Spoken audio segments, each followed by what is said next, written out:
कार्रवाई क्या हो रही है।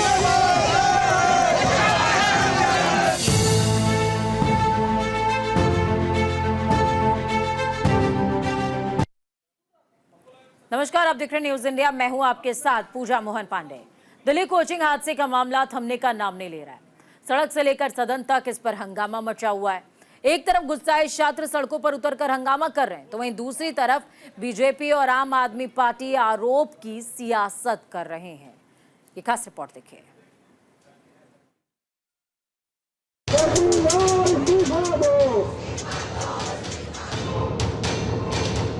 जिम्मेदार कौन है, उनके खिलाफ कार्रवाई क्या हो रही है। एक ऐसी ट्रेजेडी थी जो बिल्कुल और कंप्लीटली अवॉइडेबल थी। ओल्ड राजेंद्र नगर की घटना की गूंज संसद में भी सुनाई दी। दिल्ली के कोचिंग सेंटर में हुए हादसे का मुद्दा संसद में जमकर गूंजा। विपक्ष ने सत्ता पक्ष को घेरते हुए हादसे के लिए जिम्मेदार लोगों पर कार्रवाई करने की मांग की। समाजवादी पार्टी के अध्यक्ष और सांसद अखिलेश यादव ने लोकसभा में हादसे के लिए जिम्मेदार लोगों पर कार्रवाई को लेकर सवाल उठाया। यूपीएससी के स्टूडेंट जो तैयारी कर रहे थे, आखिरकार प्लानिंग और एनओसीज देने की जिम्मेदारी तो सभी अधिकारियों की है। अध्यक्ष महोदय, जिम्मेदार कौन है, उनके खिलाफ कार्रवाई क्या हो रही है, नंबर एक। दूसरा, ये केवल एक विषय नहीं है इलीगल बिल्डिंग। हम तो यूपी से अध्यक्ष जी देख रहे हैं, जहां इलीगल बिल्डिंग बनती है वहां बुलडोजर चलता है। क्या ये सरकार बुलडोजर चलाएगी कि नहीं चलाएगी। वहीं बीजेपी सांसद बांसुरी स्वराज ने आपको निशाने पर लेते हुए गृह मंत्रालय के अधीन इस मामले की जांच की मांग की। इन बच्चों की मौत की जिम्मेदारी पूरी की पूरी तरह स्थानीय विधायक माननीय दुर्गेश पाठक जी की है और केजरीवाल जी की निकम्मी सरकार की है। एमसीडी आम आदमी पार्टी की गवर्नेंस में है, दिल्ली जल बोर्ड आम आदमी पार्टी की गवर्नेंस में है। ड्रेन साफ करने का पूरा कार्यभार केजरीवाल सरकार का है। रोड्स की मरम्मत का कार्यभार केजरीवाल सरकार का है। मुझे ये बताइए, जब राजेंद्र नगर में विधायक आम आदमी पार्टी का है, पार्षद आम आदमी पार्टी का है, इन सब डिपार्टमेंट्स के ऊपर इन सब पे अधिकार क्षेत्र भी आम आदमी पार्टी का है, तो इस नाले की सफाई क्यों नहीं हुई। ये एक ऐसी ट्रेजेडी थी जो बिल्कुल और कंप्लीटली अवॉइडेबल थी। इसके बाद केरल से कांग्रेस के सांसद शशि थरूर ने मृतक छात्रों के लिए मुआवजे की मांग की। साथ ही उन्होंने प्रशासन पर भी सवाल उठाए। वो दुखित बात है। आपको मालूम है कि ये लोग तो बहुत दूर से आते हैं पढ़ाई करने के लिए, बहुत त्याग और बलिदान करके आते हैं, और उनके सपने और उनके परिवार के सारे सपने अभी आज सब खत्म हो गए। हम चाहते हैं कि इस विषय पे सरकार जो कुछ करना है अच्छी तरह जांच करके, कि अगर सही है जैसे पत्र में लिखा है कि सिर्फ एनओसी दिया हुआ था एक स्टोरेज कमरे के लिए और उसको एक लाइब्रेरी के रूप में पढ़ाई करने के लिए इस्तेमाल किया, ये तो बहुत बुरी बात है। दूसरी बात यह है कि ये सारे ड्रेन्स को क्यों नहीं क्लियर कर रहे यार। हर बार जब बारिश आती है हमारे दिल्ली में पूरे रास्ते भर जाते हैं क्योंकि ये ड्रेन्स की सफाई नहीं हो रही, पानी जाने के लिए कोई उपाय नहीं है। तो वो दूसरी बात। और तीसरी बात ये भी है कि किसी और को ऐसा नहीं होना चाहिए। आप हर ऐसे स्टडी सेंटर्स, कोचिंग सेंटर, सारे शहर के बेसमेंट कैसे इस्तेमाल करें, क्या लोग रह रहे हैं, क्या हाल है, अगर नहीं समझे तो कल किसी और को ये हो जाएगा। ये भी बहुत दुखद बात है। संसद में चर्चा के दौरान कांग्रेस के सीनियर लीडर केसी वेणुगोपाल ने 3 छात्रों के मौत पर दुख जताया। साथ ही उन्होंने पूछा कि सरकार इस पर क्या एक्शन ले रही है। बता दें कि 27 जुलाई को अचानक ओल्ड राजेंद्र नगर के कोचिंग सेंटर में बेसमेंट में पानी भर जाने से 3 छात्रों की मौत हो गई थी। यहाँ नाले का पानी कोचिंग सेंटर के बेसमेंट में भर गया था, जिसके चलते यह हादसा हुआ। 27 जुलाई की रात को बिल्डिंग में पावर कट के कारण बेसमेंट में बनी लाइब्रेरी का बायोमेट्रिक गेट जाम हो गया, जिससे स्टूडेंट अंधेरे में लाइब्रेरी के अंदर फंस गए। गेट बंद होने के कारण पानी शुरुआत में बेसमेंट में नहीं घुसा, लेकिन कुछ मिनट बाद ही पानी का प्रेशर तेज हुआ और गेट टूट गया। गेट टूटने के बाद पानी तेजी से बेसमेंट में भरने लगा। कुछ सेकंड में ही बेसमेंट में घुटनों तक पानी भर गया। ऐसे में स्टूडेंट बेंच पर खड़े हो गए। महज 2 से 3 मिनट में ही पूरे बेसमेंट में 10-15 फीट पानी भर गया। स्टूडेंट को बचाने के लिए रस्सियां फेंकी गई, लेकिन पानी गंदा था, इसलिए रस्सियां दिखाई नहीं दी।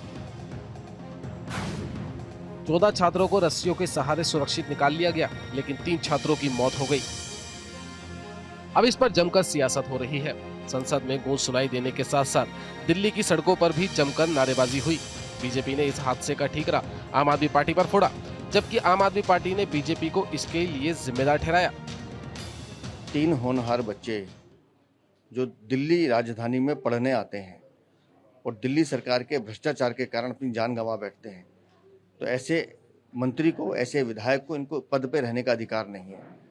उनको तुरंत इस्तीफा देना चाहिए और जो विभाग, चाहे वो दिल्ली की सरकार, दिल्ली जल बोर्ड, दिल्ली नगर निगम या जो अधिकारी, या दिल्ली फायर सर्विसेज, जो अधिकारी इसमें दोषी हैं, उन सबके खिलाफ कार्रवाई। कैसे वो इलीगल बेसमेंट चल रहा था, कैसे उनको एनओसी मिल गई, तो इन अधिकारी को दिखाई नहीं देता, लेकिन सबको पैसे चाहिए, सबको भ्रष्टाचार करना है। तो ऐसे सब अधिकारियों के खिलाफ कानूनी कार्रवाई होनी चाहिए, इनके खिलाफ आपराधिक मुकदमे दर्ज होने चाहिए और जो बच्चे जिन्होंने अपनी जान गंवाई है, उनके परिवारजनों को 1 करोड़ का मुआवजा दिल्ली की सरकार तुरंत दे, ये हमने मांगा। हैरानी की बात यह है कि जिस मुद्दे पर पक्ष विपक्ष को एक साथ मिलकर दोषियों के खिलाफ कार्रवाई करनी चाहिए थी, दोनों को कदम से कदम मिलाकर साथ चलना चाहिए था, लेकिन उस पर सियासत हो रही है। इससे उन छात्रों के अभिभावकों पर क्या बीत रही होगी जिन्होंने अपने बच्चों को सपने सच करने के लिए दिल्ली भेजा था। न्यूज़ इंडिया के लिए संजीव कुमार की रिपोर्ट।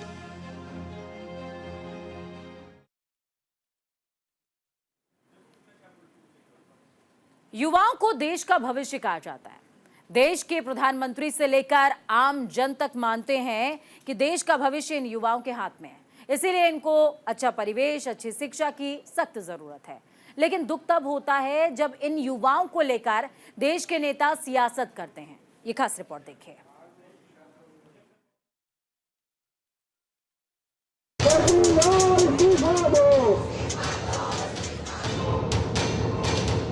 दिल्ली सरकार जो केवल प्रचार, प्रसार और भ्रष्टाचार में लिप्त है, ये आपराधिक कृत्य है, इस पर कार्रवाई होनी चाहिए। देश की सरकार ये सुनिश्चित करते हुए योजनाएं बनाती है कि देश का हर नागरिक शिक्षित हो, खासकर देश के वो युवा जिन्हें देश का भविष्य कहकर अक्सर संबोधित किया जाता है। देश के युवाओं को शिक्षित करने के लिए सरकार हर वो कदम उठाती है जिससे देश के युवाओं को शिक्षित किया जा सके।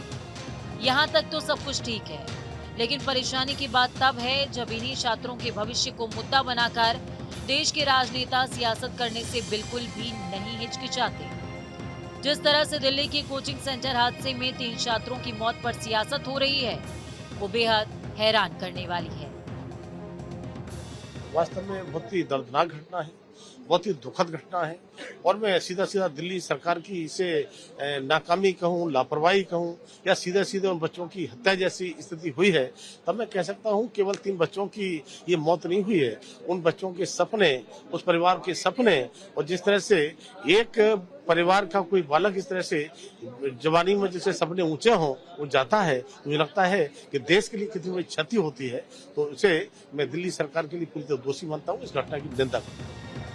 छात्रों की मौत के गुनाहगारों पर कार्रवाई करने के बजाय विरोधियों पर निशाना साधते नेताओं को इस बात का भी दुख नहीं है कि वो सियासी रोटियां जिस आंच पर सेक रहे हैं, वो उन छात्रों की चिता की है जो अपने सपने सच करने देश की राजधानी दिल्ली में आए थे। उन छात्रों ने शायद ही सोचा था कि देश की राजधानी में रहकर पढ़ाई करेंगे, देश के भविष्य को संवारने में अपना योगदान देंगे। लेकिन उन्हें क्या पता था, जिस राजधानी को सबसे ज्यादा सुरक्षित समझते थे, वही नेताओं की सियासत का सबसे बड़ा अड्डा है। यहाँ नेता हर उस मुद्दे पर सियासत करते हैं जिन पर अक्सर लोगों की आंखों से आंसू नहीं रुकते।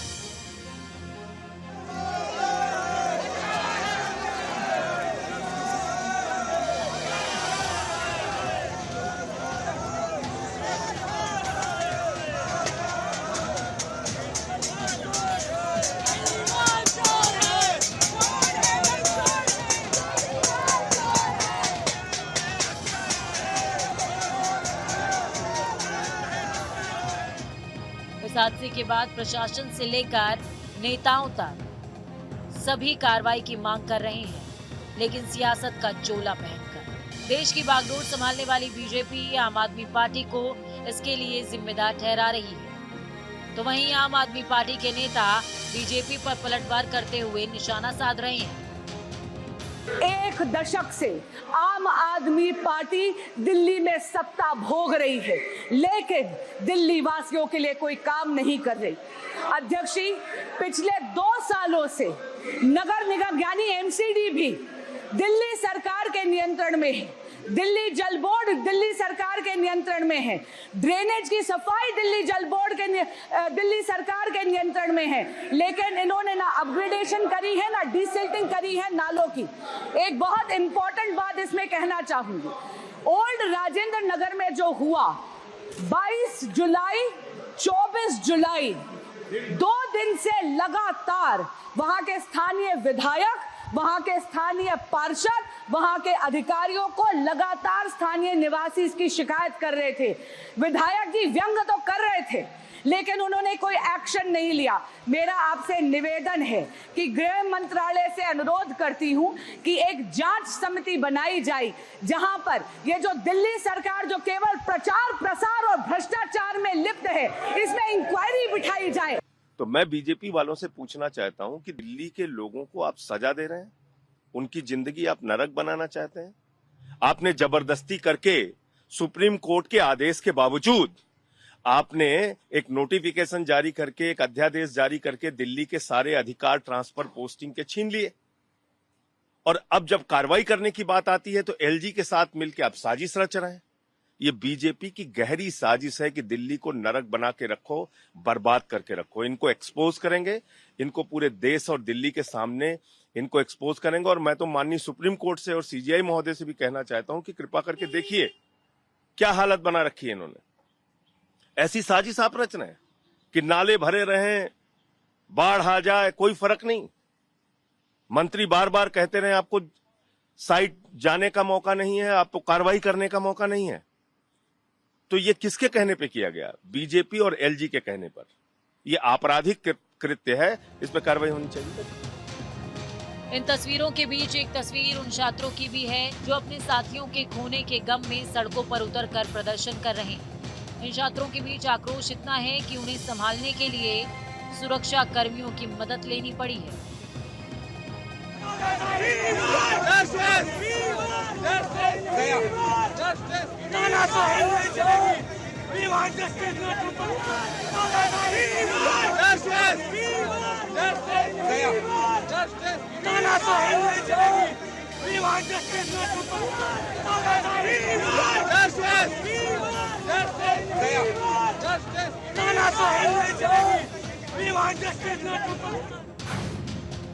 मालिक और कोऑर्डिनेटर समेत 7 लोग गिरफ्तार।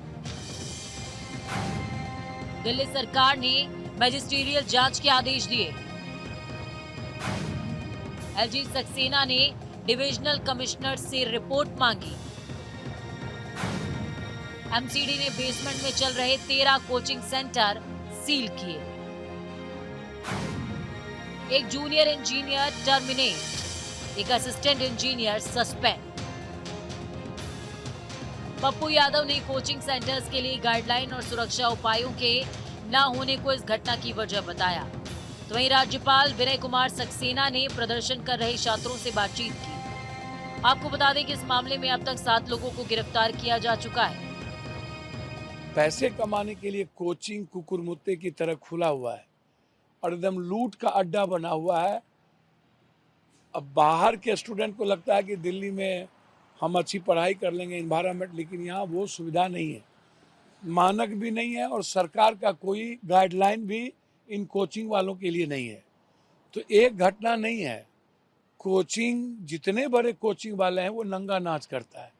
एक तरफ यदि कोचिंग वाले पूरे देश के मिडिल क्लास के बच्चों को लूटने का केंद्र बिंदु दिल्ली, कोटा ऐसे बना लिए हैं, तो दूसरी तरफ इन बड़ी बड़ी बिल्डिंगों को पैसा लेकर के बिना किसी एमसीडी के गाइडलाइन और नक्शा के आप बिल्डिंग बना रहे हो, तो दोनों की इंक्वायरी हो और कोचिंग की गुणवत्ता, उस पर सरकार का नियम मानक जो आवश्यक है, कितने बच्चे पढ़ेंगे, कितने बच्चे उस क्लासेस में होंगे।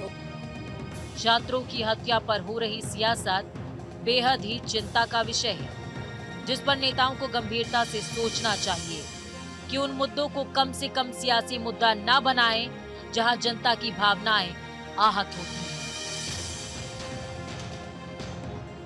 न्यूज इंडिया के लिए संजीव कुमार की रिपोर्ट। ओल्ड राजेंद्र नगर में हुए हादसे ने एक बार फिर कोचिंग सेंटर्स की पोल खोलकर रख दी है। लाखों रुपए फीस लेने वाले कोचिंग सेंटर नियमों और छात्रों की सुरक्षा के साथ खुलेआम खिलवाड़ कर रहे हैं। ऐसा पहली बार नहीं है जब कोचिंग सेंटर्स में पढ़ाई करने वाले छात्र लापरवाही की भेंट चढ़े हों। ये रिपोर्ट देखिए।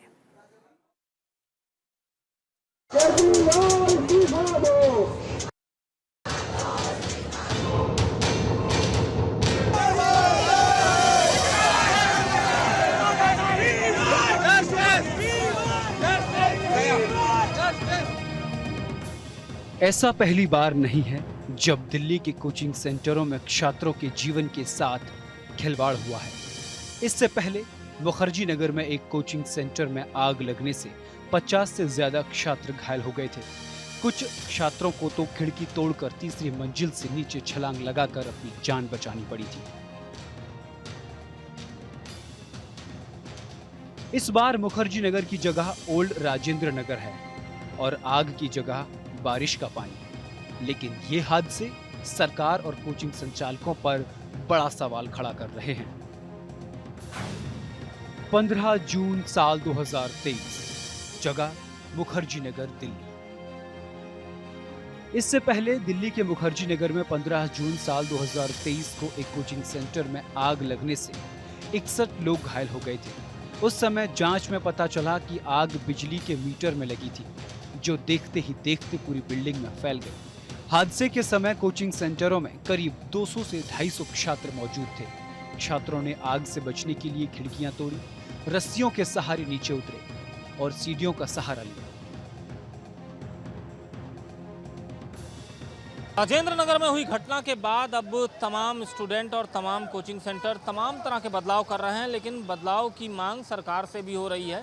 हालांकि हाई कोर्ट ने जब पिछली बार इस तरह की घटना हुई थी तो उस घटना के बाद संज्ञान लिया था और तमाम तरह की गाइडलाइन जारी की थी, लेकिन उसके बावजूद भी राजेंद्र नगर की घटना ने एक बार फिर तमाम छात्रों को जो प्रतियोगी परीक्षा की तैयारी करने के लिए दिल्ली में अलग अलग राज्यों से आते हैं, उन्हें थोड़ा सा इस वक्त चिंता में डाल दिया है। न्यूज़ इंडिया की टीम पहुंची है मुखर्जी नगर।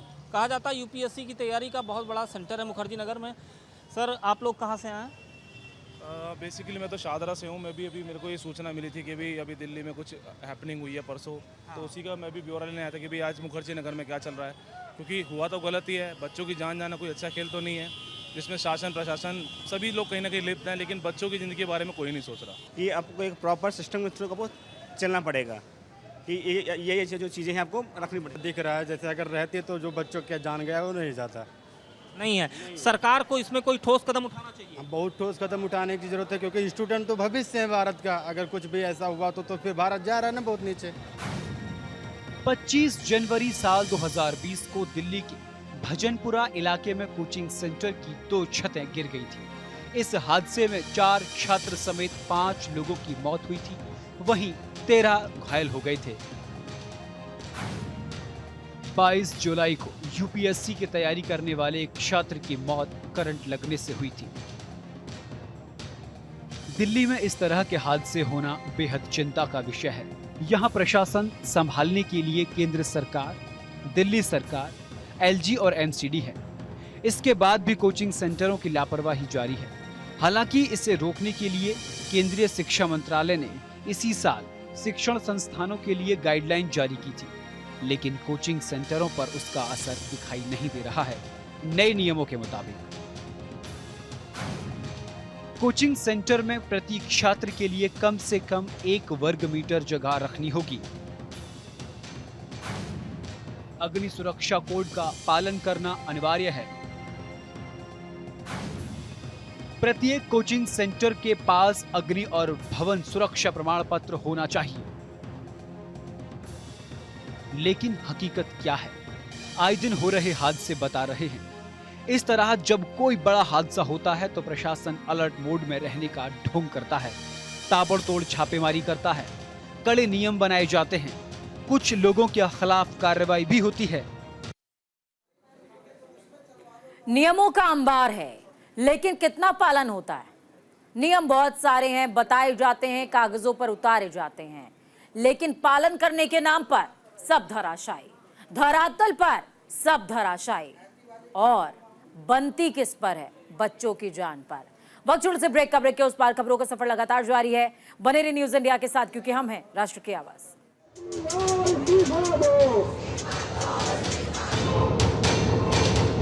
जिम्मेदार कौन है, उनके खिलाफ कार्रवाई क्या हो रही है?